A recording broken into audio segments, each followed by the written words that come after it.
Hey there, Big Bean. Welcome back to the channel. Today, we have another pour over battle of champions, this time between James Hoffmann and Tetsu Kasuya, the 2016 World Brewers Cup champion. We already had a pour over battle of champions in a previous video between Hoffmann and Lance Hedrick that you can watch by clicking the banner above my head. In that video, Hoffmann's recipe produced a slightly better tasting cup, and I kinda like the idea of comparing different recipes in a pour-over showdown of this format. So, if you feel the same way and you enjoy these battles of champions as much as I do, make sure you like this video and subscribe to the channel for more similar content. With that being said, let's get into it. Alrighty, so we'll start off this championship battle with Tetsu Kasuya's 4 to 6 recipe, or 4 to 6 method. He used this recipe to win the 2016 World Brewers Cup. This recipe requires for a 20-gram dose, and we need to grind this coffee fairly coarse. I measured the grind particles with this printable groove Brevler. The particle size is around 1000 to 1100 microns. Now for this method, we are dividing the pours into two phases. The first 40% of the pouring phase, where we're controlling the sweetness and the acidity of the coffee. And the second phase, which is the second 60% of the water we're pouring, where we're adjusting the strength of the coffee we're brewing. So the basic recipe requires 5 equal pours, but that's only for the basic recipe, right? So Tetsu, for example, says that if you want a slightly pronounced acidity from your coffee cup, then you can increase your first pour and then have a slightly shorter second pour, and that way you will result in a cup with pronounced acidity. And the opposite, if you want a slightly sweeter cup, then you can decrease the amount of the first pour and increase the water you're putting in the second pour. And that applies the same for adjusting the strength of your coffee as well. We have 3 equal sized pours in the second 60% of the pouring phase. So if you want to increase the strength of your cup, instead of doing 3 times 60 grams, you could do 4 times 45 grams. Which is kind of cool, you know? So this recipe basically allows you to indefinitely modify and adjust your coffee until you get it right, because not every coffee bean is the same. For this particular showdown, or battle of champions, I'm gonna do the basic Tetsu Kasuya recipe, which is gonna be 5 pours of equal size, so 5 times 60-gram pours. I'm gonna grind this coffee. I have the J-Max set on 290 clicks, which is very coarse. This is the coarsest I've ground for pour over yet.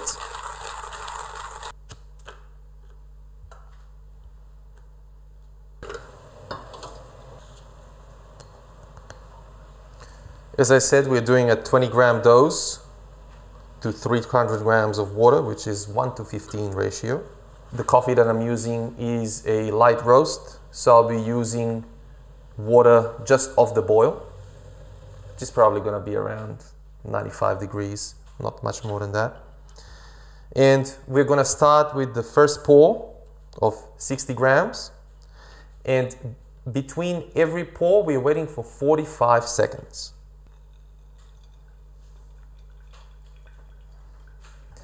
And what you'll find very interesting when making a cup of coffee using Tetsu's method is that you'll find that most of the time, while you're waiting for those 45 seconds, the water that you've poured on top of the coffee will have already drained out. So you're pouring water on top of a dry coffee bed. Or it's not dry, but it's like, it's not submerged in water.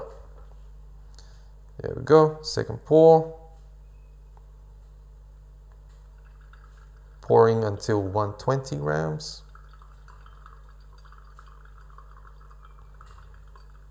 And also what you'll notice is during the first pour, We're not stirring the cup when we're blooming, which is also kind of very interesting, you know, because he doesn't do that, so I'm not gonna do that either. Third pour until 180.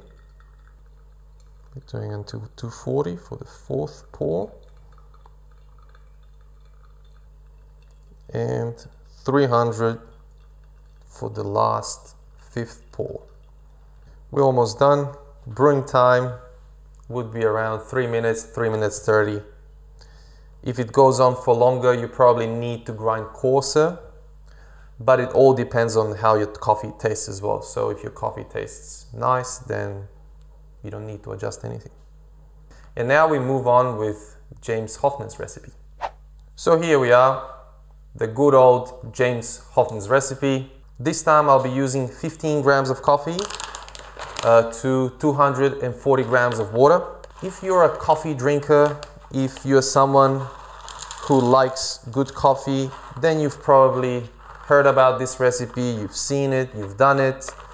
If you watched our last video, you know what it's all about. But if this is your first time hearing about James Hoffmann's V60 recipe, then I'll leave a link to his video in the description below so you can have a look, watch it, possibly try it out at home. It's a 1:16 ratio. I'll be using a 15 gram dose instead of a 20 gram dose because that's how much coffee I usually use when I'm making coffee for myself. I've worked out the recipe pretty well on my JMax as well. I need to grind on 235 clicks, which equals a ground particle size of around 600 to 700 microns, which is medium fine.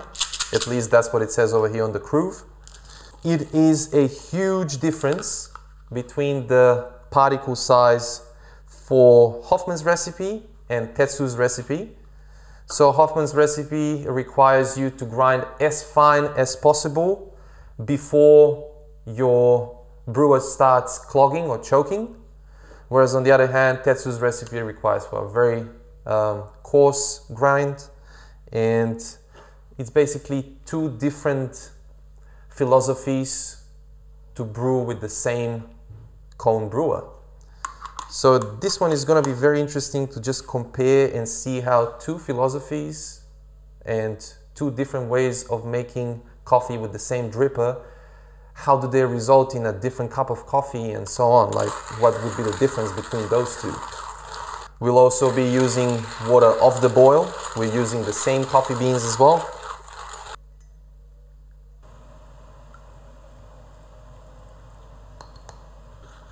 Alright, so water's off the boil. We're gonna start with a 30 gram bloom. We're gonna stir violently.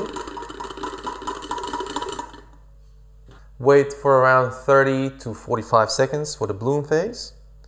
And then the next pour is literally the only pour following the blooming phase.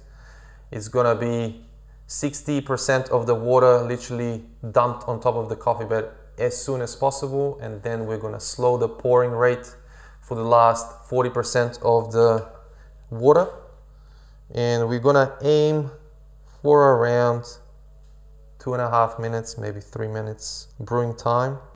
Give it a little stir at the end, so we have the coarser coffee particles within the coffee bed, within the coffee slurry actually. So we are not left with coffee on the sides of the paper. That'll give us a more equal extraction, and also it'll just keep all the coffee within the hot water slurry, which is what we want. And just before the coffee finishes draining, we're gonna give it a little stir to flatten the bed. Also apparently helps with a more even extraction.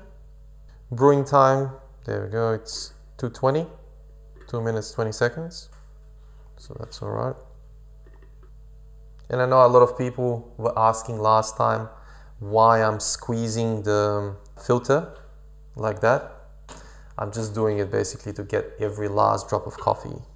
I don't know if it makes it taste better, taste worse, who knows, but yeah. I just do it for the sake of doing it. Now I'm gonna sit down, try both coffees and see which one tastes better. So here we have it. This one is Hoffmann's and this one is Tetsu's brewed coffee. Both cups are fairly hot. I think it was a good idea to keep them in the glass servers before I pour them out.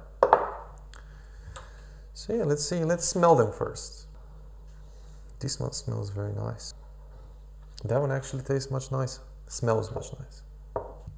Because I'm using a Rwandan coffee today, which is fairly high in good acidity, in pleasant fruity acidity.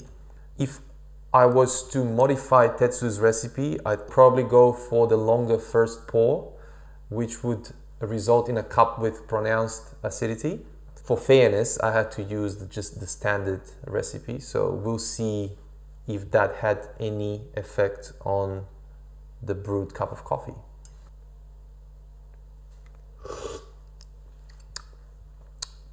Not a lot of acidity in this cup. It just, I'd say sweetness is there. The body of the cup is heavier than I'm used to. So kind of has a nice creamy coating on the sides, which I've been drinking this coffee for a while now and using James Hoffmann's recipe. And I find that so far this is the first time I've tried this coffee and had results like this, which is interesting. And there we have it. That's the coffee I'm used to.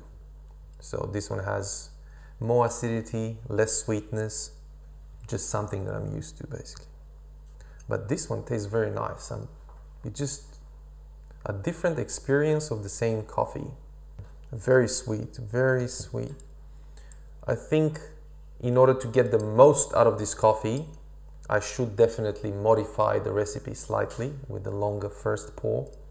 Maybe instead of 3 pours, I should do 4 pours to increase the strength of the coffee as well. But even with the basic recipe, we still have a very, very nice cup of coffee. Very tasty. Also, this one is 1:15 ratio, so it's basically should be slightly stronger, or at least it's not as watered down as Hoffmann's recipe.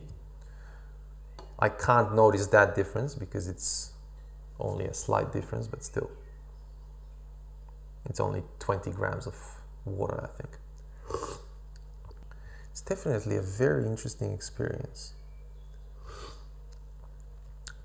And to be honest, I'm kind of surprised I'm gonna say this because I really, really enjoy Hoffmann's recipe and I'm literally using this method all the time. 99% of the time when I'm brewing a cup of coffee, I'm using his recipe. But the fact that the coffee that I'm so used to, because this is probably the 3rd bag of this coffee, so I've already been through around 750 grams of this particular coffee. The fact that I just discovered that this coffee can offer something different, not necessarily much better in terms of flavor and taste, but it's a different tasting experience. Very creamy, very sweet.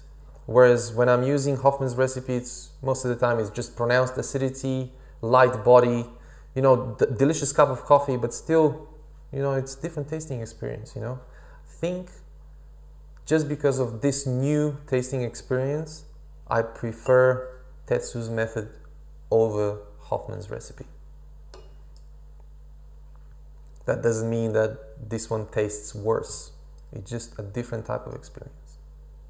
To everyone's surprise, even to my surprise, for the next video, we're gonna have Tetsu's recipe feature in it against another world champion, and unfortunately Hoffmann's cup of coffee is out. So in case you have a favorite recipe from another barista champion or another very famous coffee person that you like using at home, write it down in the comments and maybe we'll put Tetsus Recipe against whichever recipe you suggest in the next video we're gonna do on the topic of Battle of Champions for the V60 pour-over method.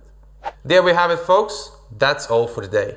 Now I want to hear from you in the comments down below. What do you think about the outcome of this pour-over Battle of Champions? Have you tried both pour-over recipes? And if you have, which one do you prefer? I hope you enjoyed this video and got something useful out of watching it. Press the like button if you did, and don't forget to subscribe if you haven't already. Also, if you want to support our channel and what we do here, the best way to do that is to head over to our Teespring shop and buy yourself some dope-ass Classic Gang merch. Or if you just want to leave us a little tip in the tip jar, click the PayPal link and drop a couple of coins in there. As always, thank you for watching, and I'll see you in the next video. Bye-bye.